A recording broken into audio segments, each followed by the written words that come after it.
The Race and Postcast in association with Paddy Power. They prize up all UK and Irish racing the night before.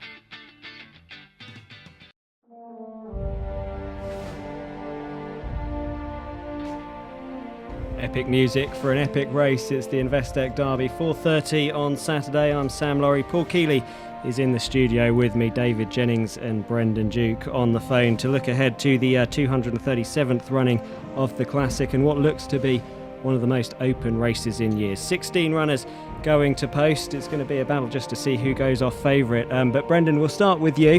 What's the latest prices, talking at Friday lunchtime, what's the prices for the Investec Derby? Well, Sam, we make Wings of Desire 4-1 Fab, 5-1 US Army Ranger, 13-2 Cloth of Stars, 7-1 Deauville and Ulysses, 11-1 Harzan, 12-1 Moonlight Magic and Port Douglas, and 16's Bar. And what price then to go off favourite? Have you got a market for that as well? We certainly do. Currently, Wings of Desire, as you'd expect, is 5-4 Fab to go off favourite, 2-1 the Ranger, 6-1 Cloth of Stars, 7-1 Ulysses, and 8-1 any other horse. Okay, so Paul, Wings of Desire favourite to go off favourite. That's a good starting point. Is he the one to beat in your book? Does he set the standard? Is there a horse that you can actually say is the one to beat? I doubt it. Nothing has probably run within about £8 or £9 of what is needed to win probably an average derby. I don't think there's one horse to beat. There's 16 horses in there. There's at least 15 of them with some sort of chance. And let's just talk about the ground conditions. Talking here on Friday, as I say, it's good to soft at Epsom. What do we think the weather's going to do, and what do you think conditions will be like on the day? Latest report suggests it's going to warm up tomorrow. So by 4:30, I'll be very surprised if it's not good to soft in places at worst. They called it soft in places for today. I would say that it's going to dry out a fair bit. It is one of the fastest drying courses in the country. So it's going to be no excuses ground. It's not going to be really fast, but it certainly ain't going to be really slow. No, that certainly would come as welcome news to John Gosden. I spoke to him a few weeks ago about Wings of Desire, where he did raise a few concerns about soft ground. He's got a great mind on him, good constitution. He's in good form. He will stay the trip.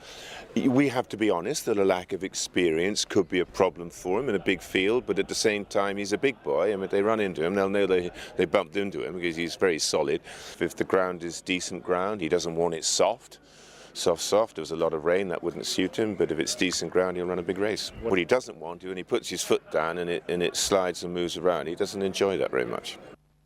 David, what's your opinion on Wings of Desire? Do you think he's there to be shot at? Do you think you'd side with him at the current price? I was intrigued by a tweet from one of our colleagues during the week, Sam. I'm going to read this out to you now, right? You can try and guess who it is. At this rate, if it A, doesn't stop raining, or B, bookies don't cut the price, I'll end up betting everything I own on Wings of Desire. And then, hold on, there was another one coming. Then later on, I can't believe this horse is still 5-1. The next bit will give it away. The Tory riding 2, maybe I've missed something, has happened before. Now, who would you say that was, Sam? I think the culprit's on the line, isn't he? Explain yourself, Mr. Duke. Well, this just wins. This horse is an enormous prize. I mean, far be it from me to disagree with the wise old owl that is Johnny G, but everything about this horse screams soft ground. All the family are better with cut. He's a huge knee action. He'll stay 1.6 miles, so it'll bring his stamina into play. He hit a flat spot turning for home in the Dante, but obviously this will slow everything down, so his flat spot is less likely to get him into trouble. This horse, how this horse is 5-2, he should be 5-2. Eagle Top doesn't want soft ground. Well, you say that. I mean, Eagle Top's best effort by a long way was the King George, Paul. Now, again, that was another day when that ground dried right out. It wasn't that bad at all. Well, again, John Gosden agrees with you, so I now find myself in the desperate position of disagreeing with John Gosden and Paul Keeley, and I'm going to have to contact NASA to add up how much I've actually bet on this horse. Anyway, completely pointless conversation because it ain't going to be soft ground anyway, so the ground will be fine for it. Yeah, bit easy ground. What concerns me about a horse is simply when they start hurtling round Tattenham Corner, will he be organised enough? Will he be experienced enough? Because coming round the bend at York, he was on and off the bridle. You know, he wasn't going for him really hard, Frankie, but he was still chasing him into the bridle just to get him going. I just think if they're hurtling round there and he's not quite balanced enough, I know they called him well balanced, but that's in half speed gallop round there. It's completely different when they're charging round there in a big field. I'll be worried about him getting into some trouble. I certainly wasn't impressed with him at Breakfast with the Stars. He didn't look to handle the track particularly well, in my opinion, but they said he's not a particularly great workhorse, so perhaps that's the excuse. But what about Deauville? There's been a few words of support that he could reverse the form. I actually like Deauville, Sam, for the simple reason, as Paul said there, about coming around Tattenham Corner and stuff like that. If you watch the Dante again, Deauville absolutely glided through the race. Now, it was disappointing that he didn't win because everything went in his favour. But if you watch the race, he looked the most professional out of every other horse in that race. I thought he looked professional. He went to the front at the right time. Now, he was done on the line, and it could transpire that he was just beaten by a very, very good horse on Wings of Desire. But I just think in a race where there's so much inexperience, where there's so many question marks about all the fancied horses and everything in the race, basically, I think he's the one horse that you can almost guarantee he'll give his running. I think he'll travel well. I think he seems to settle quite well. I know he sweated up before the Dante. Jamie Spencer will certainly be able to get him settled. You know he's going to be reasonably prominent and sit in the first 3 or 4. And he's probably the one that there's less question marks about. He's not a superstar, that's the thing. You basically know he's not a superstar, but he could be good enough to win a bad derby. And I think if you look through the whole field, I think he's the one that I'd be most surprised if he wasn't placed. But then again, if he was second or third, I wouldn't be surprised either. Oh, perhaps the top finishing Ballydoyle runner market would be of interest for you then with that one. Brendan, what prices have you got for that? US Army Ranger 5-4, 15-8 Deauville, 9-2 Port Douglas, 8-1 Idaho, and 14-1 Shogun. 5-4 US Army Ranger to be the best of the Ballydoyle bunch. Paul, do you think they've got that right? Again, I do think it's wide open. I think US Army Ranger, I think he's going to improve. There was lots of gossip earlier in the week that Ryan Moore would be jumping ship and riding Deauville instead. That was always nonsense by all accounts. Don't know where it came from. Look, he's got a chance. He's one of the least exposed horses in the race. There's every reason for him to improve, but it doesn't mean he will. To me, I'm not really looking to bet at that end of the market in this race because I just don't think it's that race to do so. Of the Ballydoyle runners, do any appeal? Not massively, no. There's others I'd put ahead. I mean, Port Douglas, in relation to US Army Ranger, is just a silly price because he should have won that race and he was giving him weight, and he might well be good enough. But again, I'm not overly excited by him. I've got to be honest, I'm not particularly excited by the race other than the fact that it is the Derby. I'll have a bet in it. You're going as well? I'm going, yeah. I've got the winner of the first and the last. What happens in between, I really don't know. Oh no, I thought I was the winner of the first. We'll come on to that in just a moment. Brendan, just a word now then on the big talking horse over the last few weeks, Ulysses. Must have come in for a fair bit of support with you guys. What kind of price do you see him going off on the day? I imagine he'll drift. I'd say this has been overdone at this stage. I mean, it looks all wrong, doesn't it? I mean, I think that there's 5-1 Wings of Desire out there. You'd be staggered if he didn't drift, wouldn't you?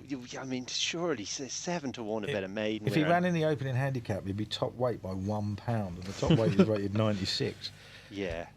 So he looks the wrong price relative. Well, they all look the wrong price relative to Wings of Desire, but yes, he looks particularly wrong. I think it's absolutely brilliant to hear Brendan with such a big view on the race, because everybody you talk to, even Paul, even me, anybody I've spoke to, I don't really fancy anything, it's wide open. It's brilliant to hear Brendan saying that this horse is a bloody certainty. Yeah. No. I'm looking forward to a massive cash injection, David. A massive cash injection. What could possibly go wrong? Well, let's just talk about a couple up against Wings of Desire. John Ferguson talking about the Godolphin pair Moonlight Magic, and first of all we can hear him talking about the Andre Fabre trained Cloth of Stars.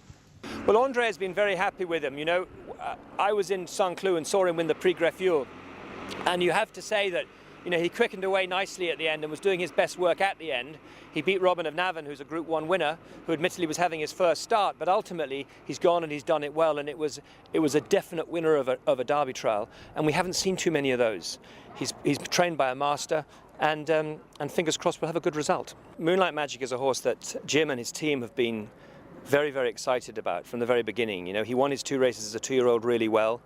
He then went to Leopardstown in very, very heavy ground, got beaten and came back with a dirty scope, and then went back to Leopardstown and won his Derby trial really well. So as a racehorse, he's done nothing wrong on the track. He's a fantastic looking horse. And as you say, he has the most amazing pedigree, being by Cape Cross out of Mellica, who was 3rd in the Oaks, and from a great, great family of Allegretta and Galileo and See the Stars and everything else. So yeah, a really exciting prospect. Are these 2 that excite you, Paul? Well, excite's a bit of a strong word for a race like this, but they're the two I put up at the weekend. I was having a look at past results of the Derby, and the one thing that struck me was that the horses that ran their prep races, they either ran in the Guineas or they won a trial by a clear margin. They didn't win in a photo. They didn't win by a neck, a head, or whatever. They won by a length or so or more. I think they've shown clear dominance over their rivals when they raced. I thought Moonlight Magic, when he won at Leopardstown, I know people said that he might have got first run and that, but they all went for home quite a long way out. And for me, he just showed that change of gear in the last, sort of 2 furlongs out, and then was tying up. I thought he was the clear winner there.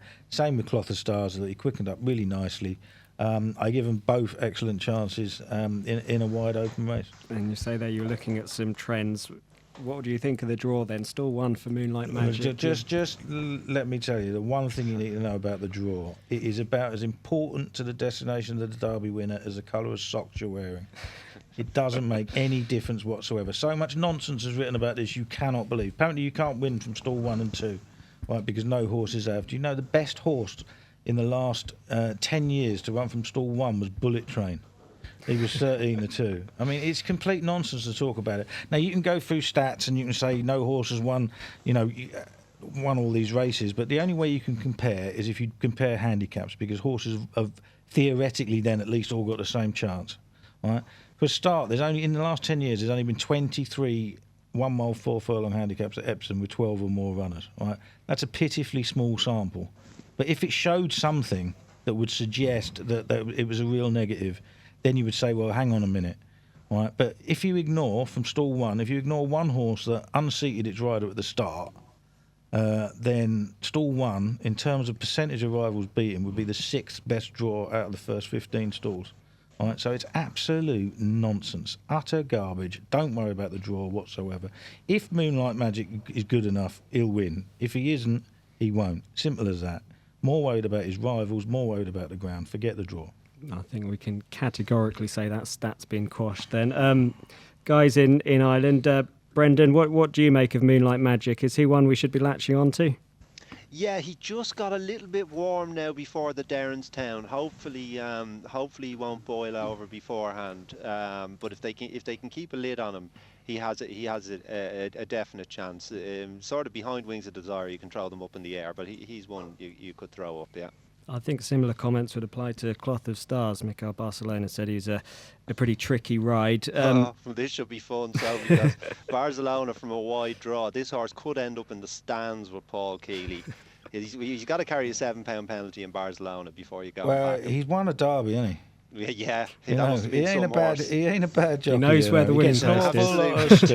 He can ride a horse. If the horse is good enough, he can win the race on it. Well, he won't get into trouble anyway, because he'd be wider than anything. David, either of those appeal or any big prices? Yeah, Moonlight Magic is probably interesting. I don't think, like I said already, I don't think he's a superstar. And even in the Derrinstown, I know Paul said that he was by far on top, but it was one of these days where it did suit to be up at the pace. I thought Shogun and Idaho were both given too much to do. And throughout the whole card, the winner came from the first 3, basically. I think Lundy won a maiden, Step Amok won the Amethyst, and they were all prominently placed. Nothing really got into it from behind. And I just thought both Shogun and Idaho were given too much to do, and that probably flattered Moonlight Magic a little bit. But I think he'll improve. I think he's a type of horse. He's been aimed at the race. He's a good horse. He proved last year that he was a good 2-year-old, and I think he's progressed. He's pretty imposing, so he is to look at him. I think he has a chance. Look, I think he can give so many of them a chance. I don't think Tarzan is going to be good enough on this type of ground. There's a couple I give no chance to. Across the Stars is no chance. Argometer is no chance. Biodynamic is no chance. Humford Bogart is no chance. Don't fancy Idaho. Don't fancy Massat. Red Verdun I don't fancy, and then the rest of them. So you're left to 5 or 6, and I think any one of them 5 or 6 could win, and I think at the prices Deauville is probably the value. Right, well, you mentioned Massa, and I'm beginning to think that he is the overlooked horse in the race, because everybody just seems to accept that he won't stay. He won't stay. If he does stay, he's the best horse in the race, by some margin going into the race. Now, the Guineas was a race won by the staying types. I was just reading the Weekender the other day, the dosage expert. Now, I know bugger all about dosage, so I'm not going to go too far in it. But according to the dosage expert, he's got the perfect profile. I wouldn't say automatically that the horse won't stay. We'd be he was quite afterwards. keen early on. Second in the Guineas, 16-1, best form, big price. Okay, let's have your 1, 2, 3 then. Wrap this up. Paul Keeley, we'll start with you. Moonlight Magic, Cloth of Stars, and Massat. And for you, David? I'll go Deauville, Cloth of Stars, and 3, I'll go Wings of Desire, just to give Brendan a bit of each way money back. No, it's a win-only project. Okay, for you then, Brendan, who's going to finish second and third to Wings of Desire? I think there could be a little bit of a tactical advantage here. The race isn't loaded with pace, and I thought Algometer, who will stay, he probably wants further, but will stay, will enjoy the ground. I'll put him up for second. And third, I'd imagine Port Douglas will get a competent ride this time, so that should be a big help to him. And again, he looks like the one who could make the pace, so I'll go for him for third. And I should also say, Sam, that we're 4 places on the race, so if you do fancy a long shot, perhaps it's the play is to bet it with us. It certainly is. Okay, well, we'll be looking at the rest of Epsom right after this. Here's Paddy Power's latest horse racing offer. It's money back as a free bet if your horse finishes second to the SP Fav at one meeting every day this month. Paddy Power, you're welcome. Max free bet £25, 18 plus. Please gamble responsibly. Well, the other Group 1 on the card on Saturday is the 310, the Queen Elizabeth II Coronation Cup. Brendan, how are you betting on this one? Evens postponed, 5-2 found, 4-1 simple verse, 14's bar. Postponed a good thing in this, Paul? Hey, yeah, he might well be. I mean, if he's as good as he was in Dubai, he probably will be. I always worry about horses coming back, but I think they've actually got a fair record, obviously since Nicholas Abbey won the race twice after running in Dubai. I think he's probably the best horse by some way. I would, if you can get quarter the odds, I'd back simple verse each way. The one I couldn't have at 5-2 is Found. I thought you might be interested in Arabian Queen, one of your old favourites. Well, she's a bit of a favourite of mine. I backed her when she beat Golden Horn. Unfortunately, I backed her for the first 4, to finish in the first 4 at 9-4, and not 50-1. But God, the way she tugs. I mean, I know Bathsheba stayed 1.5 miles, and she tugged like mad as well. But she's going to have to improve for 1.5 miles while pulling the jockey's arms out. I'd love to see her run well, but I can't really see her being up to it. Dave Jennings, have you got a tip for this one? The one horse is funny. Paul said she might finish third, but I cannot believe that Simple Verse is such a short price. I really can't. I don't think she's near the level of Postponed and Found. I really don't. Look, she'll probably finish third because she's probably the third best horse in the race. But I think Found and Postponed are quite a bit ahead of her. As Paul said, I'd be a little bit worried about Postponed coming back from Meydan, because my beloved Interlac came back from Meydan and ran an absolute shocker. Well, he did go 6 furlong pace over 10 furlongs though, didn't he? Yeah, but I thought that horse was a beast, and he's turning out to be certainly not a beast. But anyway, the wrong sort of monster, yeah. Yeah, he is. But I think Postponed. Roger Verriam seems to have found the key to him. He looks a happy horse in his races. He's settling quite well. He's travelling. And all through his career, we always said that he was going to be a better older horse, and he has made that progression. He was in some ways a surprise winner of the King George last year, but he handles that ground, and I think the ground is going to be absolutely perfect for him. Look, even money is a pretty short price, but he's the most likely winner, and Found, I'd imagine, will give him most to do. I think they're quite a bit ahead of I can't agree with it. I don't think Found is anything special at all, to be honest. I mean, the one big race she won was when she was on drugs in America. The other races, she beat an unfit Fascinating Rock, got turned over next time. Got turned over by Fascinating Rock at Ascot. Could Simple Verse even finish second in the Champions Stakes? I think. Well, maybe not the Champions Stakes, but this is a mile and a half. Remember, I think it's her trip more than Found's, and I'll be surprised. I have a little match better if she finishes ahead of her. I'd imagine Found is a long way ahead of Bondi Beach, do you know? And she's had a hard race on bad ground as well. She's tricky. This is a fourth run of the year. I've got her down as blowing out. I'm going to place Leia. You got a view on this one, Brendan? I thought Found, we're only 5-2. There is I think 7-2 out there, and I thought that gap between Found and Postponed looked wrong. I was a little disappointed with her the last day, but maybe just a bit of cut as opposed to that really taxing ground the last day suits her better. I think a mile and a half, she can definitely find some improvement in a mile and a half. I just didn't think she was that far. I thought that Champion Stakes form last year was really strong form. You don't rate that, Paul, no? I don't think it's brilliant, no. I mean, I think we get carried away every year because horses win certain races, but I don't think any of them were that good last year, to be honest. We're not talking 130s horses. I think Found's best RPR was 119. Some years that's like, so what? Last year it's nearly the best around. So I'm not overtaken by it, and I think that I give Simple Verse a chance to improve. I really liked her last year. Oh, okay. Right, but I've sort of been talked out of it. I was a bit wishy-washy on it as it was, Sam, so I've been talked out of it now. I'll just sit in the fence on this one. Okay, so have we got any strong views then on the next race? We're looking at the 3:45, the Investec Corporate Banking Dash. The 1, 2, 3 from last year, all back again. Paul Keeley, any of them make appeal? Not really. I think the winner is much too high. In the ratings now, so stone higher. Duke of Firenze is obviously the fav, and has got a good draw and won very easily at York, and has won this race before. Drawn 20, I think it is as well, isn't it? So. But that's a 6-1 shot. The winner came out of stall 1 last year. I tipped it in the weekender and said I won't have a bet until we know the draw. And of course, I didn't back it. It won at 16-1, and I'd backed about 4 others in the race and had a few forecasts and saw it win.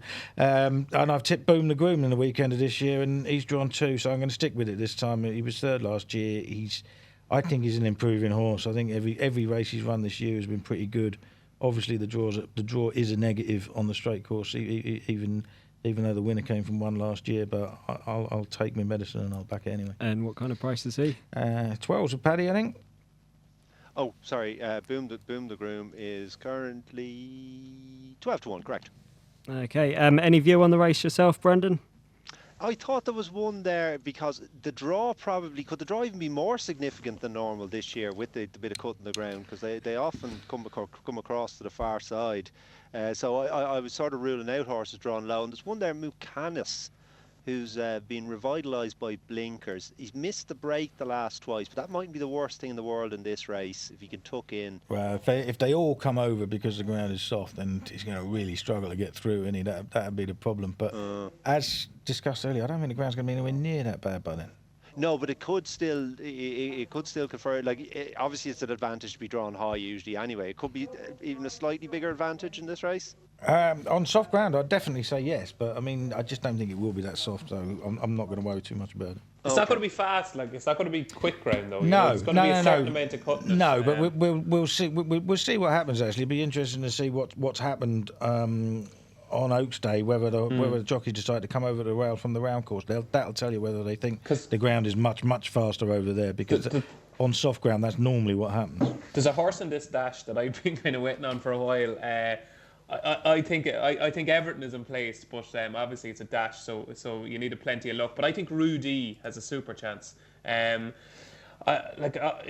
has got form on soft ground, so I was kind of hoping for this race anyway that it'd stay soft, because I think he's won 3 times, and I think 2 of them he won on soft ground at Chester that day. Do you remember when he got loose before the start? And then his reappearance he won on soft ground at Doncaster, and I really liked his run the last day at Chester. I thought he showed plenty of speed, and he's a type of horse he seems to improve as the season goes on, and not essentially that he's good in autumn, but I think he improves for a couple of runs at the start of the season. I think his his win at Chester last year was maybe his 4th or 5th start to the season, and I think he's plenty of pace. I think he's been laid out for the race. He even got an eye opener at Epsom when he was second in Noble Equilibrium in April. He's 20. I think he's 40. Sorry, Brendan. He's 14-1 with Jews, but I think he has a big chance. I think Everton is in his favour. Okay, well, just let's have a quick word on the other races on Channel 4. Paul, you said you've got the winner of the opener at 2 o'clock. Who is it? Yeah, interesting. I thought Carthago would be absolute clear favourite for this, and obviously he was second to Imperial Aviator in the London Gold Cup, a race that just routinely turns out high-class horses, and the winner, Imperial Aviator, might actually win the French Derby on Sunday. He was given £6 that day. He travelled really well. That was his first run of the year. He got put up £3 for it, which I thought was probably fair. But he's not favourite. He's second favourite because Poet's Word, who won a maiden last time, in the last week, the 2nd, 3rd and 4th, have all come out and won. 2 of them have won by 6 lengths. My only question is, Poet's Word actually took 3 starts to get off to break his maiden, and suddenly he's hot favourite for a race like this. I'm with Carthago all the way. I think he'll win. Okay. Any other views on this race from David or Brendan? Poet's Word for me here. As Paul said, Paul took the words out of my mouth. Muntahaz won by 6 lengths at Kempton. Sharua won by 6 lengths at Newcastle. Indulged to his 4th, I thought was quite impressive at Ripon the other night. Michael Stout has got a cracking record in this race. He won it with Stravagante last year. He won it in 2008 with Conduit. He won it in 2006 with Stage Gift. I think 87 is pretty decent mark for this horse. I know, as Paul said, it took 3 goes to get off the mark. Was beaten in a 5-runner event in Chelmsford, but he was hampered that day. And I just thought he was a bit all over the place that day in Chelmsford on a second start. I'd say he's a pretty good horse. I'd say he's a group horse in the making, and 3-1 or in or around that is pretty fair, I think, for a horse with that level of form in a maiden. Okay, and just looking at the 235, French Raider Sayana won her last 3. She's going to be a short-priced favourite for this one, isn't she, Brendan? Yes, she's sorry, I've got the spinning circle of doom. We're 8-13 about her. I can't unfortunately access the other prices at the moment, but yes, she's 8-13 fav in what looks a very ordinary renewal. I'll do your job for you, Brendan. 8-1 Oakley Girl, 10-1 Rosie Cotton, 12-1 Lowe's and Fishes, 10. Sorry, I missed one there. I'm not used to this. I missed one there. 10-1 Epsom Icon, 14 Persona Grata, and as you said already, 8-13 Sayana. This a betting race for you, Paul? No, not even 8 runners. Can't even have a sneaky each way on something, even though you'd struggle to pick between the others. Sayana will just win. I think 8. If you like betting at odds on, I won't do it. I'll just leave the race. But she'll win. She's really well bred. She's a half sister to 2 Group 1 winners. She's by Galileo. She'll be a different class. Anything more to add to that, David? I think Mary Me will be second. That's about it. Okay, time now to get your best bets. This will not be beaten. We'll start with you, Paul. As usual, Sam, you've gone far too soon. It's 2 more races at Epsom, and they're 2 of the most interesting ones. It's got 21 a handicap at over 1.5 miles, which is fantastic. I'm going to go for another one, drawn one. You're kidding. Think she's been running really, really well. Sylvester de Souza's on board. She'll go well, but the bet of the day is again Sylvester de Souza in the last. This will win. Zanetto. I was really, really hoping that he would get a nice low draw, and there he is in stall 2. Go round there, hug the rail. He was a decent horse a few years ago. He was rated as high as 109. I thought after wind operating last year he was going to come back, but he didn't. But he's gone to John Quinn. He ran his best race for 2 years. First time out and finishing 4th at York last time. Won't have him beat. About 7-1 shot. That's the net. Okay, try and top that then, David. I won't be able to top that. I'm going to go to the Curragh, the 6 o'clock, the Ballyogan Stakes, where Only Mine is going to be a pretty short price favourite, I think. But I think could be worth taking on with Fort Deloro, who I'm willing to forgive. It's run the last day. It just travelled like a dream and then completely cut out. And it could have been the ground, even though she'd run on heavy ground and ran quite well at the Curragh before. But I think she's a decent sprinter in the making, and I think Only Mine is going to make the price for Fort Deloro, and I think she can bounce back in the 6 o'clock at the Curragh. And for you, Brendan, any race, any meeting? What's the best bet on Saturday? There's a horse running in the Derby tomorrow, Sam, called Wings of Desire. And he should be called Winds of Desire, because that's what's going to happen. I actually really hope he wins now. So do I. And the future generations of Dukes are dependent on this as well. Okay, well, up next we'll be looking ahead to the French Derby on Sunday. Here's Paddy Power's latest horse racing offer. It's money back as a free bet if your horse finishes second to the SP Fav at one meeting every day this month. Paddy Power, you're welcome. Max free bet £25, 18 plus. Please gamble responsibly. Yes, you're listening to the Racing Postcast with me, Sam Laurie. Paul Keeley in the studio. We've got Brendan Duke and David Jennings on the phone from Ireland. Looking ahead to Sunday's big race, the Prix de Jockey Club 3:15 at Chantilly. Strong British challenge for the race this year. Dundee Third Foundation, Group 1 winner Robin of Navan for Harry Dunlop, Imperial Aviator and Ventura Storm completing the British lineup. Hayden O'Brien's also got Bravery and Black Sea in there. Paul, would you be looking to the British and Irish runners for the winner? Well, you know, I can't pretend to be an expert on all the French horses. I really do like Imperial Aviator. I don't know whether he's going to be good enough, but when you look at that London Gold Cup, he was, 3 furlongs out. I had a decent bet on him. I thought, hang on a minute, he's in trouble here. And he just kept rowing away, and then suddenly he picked up and he went. And I thought that was a mark of a really, really good horse. He's got a draw in stall 5, which should be perfect. He'll be prominently ridden. I hope he's good enough. I'm not going to say that I know he is or I think he is, because I don't know enough about the French runners. But if I was going to have a bet, that'd be it. It does look like it's going to be very, very soft ground. Would that be any concern? Yeah, I don't think that'll worry me. It was good to soft when he won at Leicester. I think he'd go for it fine. And David, have you got a view on this one? Yeah, I thought Zarak got a bad ride, I have to say, in the French Guineas. His previous form, he'd won on heavy ground at Deauville on his debut, and then he won on soft ground at Maison Lafitte. I think he needs cutting the ground. I think it was too quick from the last day. I think they think the world of him over there. I think he's 5-1. It's probably about fair. I think he's a good horse. He's drawn in stall 16, which is obviously a huge worry. I think, as Paul said, I think Imperial Aviator is a good horse, but I just thought Zarak, before the Guineas the last day, I thought he was going to be very, very good. So I'd just be willing to give him one more chance. And Brendan, can you just give us a quick show of betting in your tip for the race? Sure, 7-2 Foundation, 5-1 both Zarak and Mechtal, 7-1 Racide and Imperial Aviator, 8-1 Robin of Navan, and 12-1 Bravery, 14 Spark. What's your verdict on the race, Brendan? Well, it's very difficult, as you said, Sam. It's currently heavy ground there. So I mean, that makes things really difficult. I don't know a whole pile about it, but I like the pedigree of that Mechtal. He has form on heavy ground, and it looks like he probably wants 1.5 miles, but this will be a savage test. He can lie up with the pace, so I'll go for him, but just a nominal fancy. Okay, some tentative selections then for the big race at Chantilly on Sunday. Looking at the rest of the action elsewhere on Sunday, David, have you got any tips for us? Yeah, we've got Kilbeggan and we've got Listowel, so we'll get our first glimpse of Listowel in 2016. Yeah, the one horse I thought was interesting in a beginner's chase, Exaro, who used to be trained by Henry de Bromhead, but it was one of the quite a few horses to leave the Bromhead stable from Alnanan Potts. And I think he was rated 130 over hurdles. I think he's the makings of a decent chaser. Mouse Morris has got him now. He's probably one of the good ones to have left the Bromhead that the Bromhead would have been sick to see go, because I think he's a decent staying chaser in the making, and he goes in the 5 o'clock at Kilbeggan, the Mullingar.ie beginner's chase, and he should be very hard to beat. Okay, well, many thanks, David. Many thanks, Paul and Brendan. That's all we've got time for today. Do join us again on Monday. Bruce Millington will be back in the hot seat along with Alistair Down and Justin O'Hanlon, looking back on Derby weekend. The Racing Postcast, in association with Paddy Power. They stream all UK and Irish racing live on your mobile, tablet or PC.